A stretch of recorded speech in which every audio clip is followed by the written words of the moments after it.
Stock market के अंदर एक अलग ही तरह की नोबिलिटी होती है जब आपके गेन्स एक पर्टिकुलर आउटकम पर डिपेंडेंट नहीं होते। Let me explain.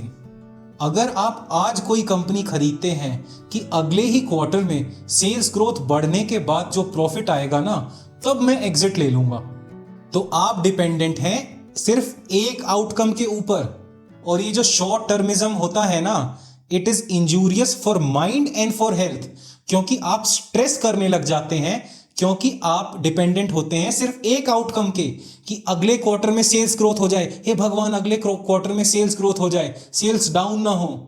अगर आप अगले 5 साल की लॉन्ग टर्म अप्रोच लेकर चलेंगे तो आपके सामने आएंगे बहुत सारे आउटकम्स और आपका काम होगा कंपनी के साथ ऊपर जाना, नीचे जाना, फिर ऊपर जाना।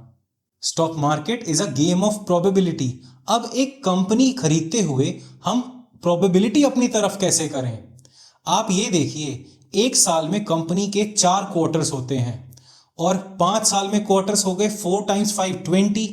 तो 20 टाइम्स कंपनी की क्वार्टरली रिपोर्ट्स बाहर आती हैं और मैनेजमेंट इंटरव्यूज आते हैं। तो कंपनी 20 मेजर्स डिसीजन लेगी 5 साल के अंदर।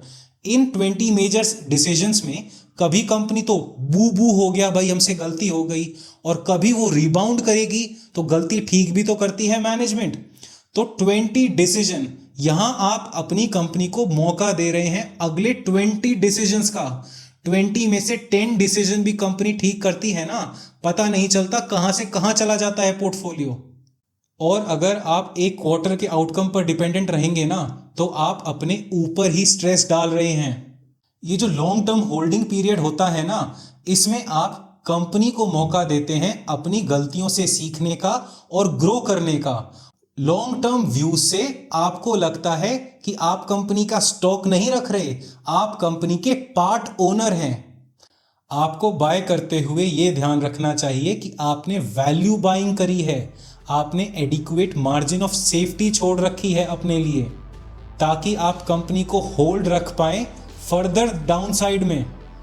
ये पोर्टफोलियो कंसंट्रेशन वैल्यू इन्वेस्टर्स के लिए कैसे हेल्प करता है, इसको जानने के लिए डिस्क्रिप्शन में दी हुई वीडियो को देखना ना भूलें। धन्यवाद।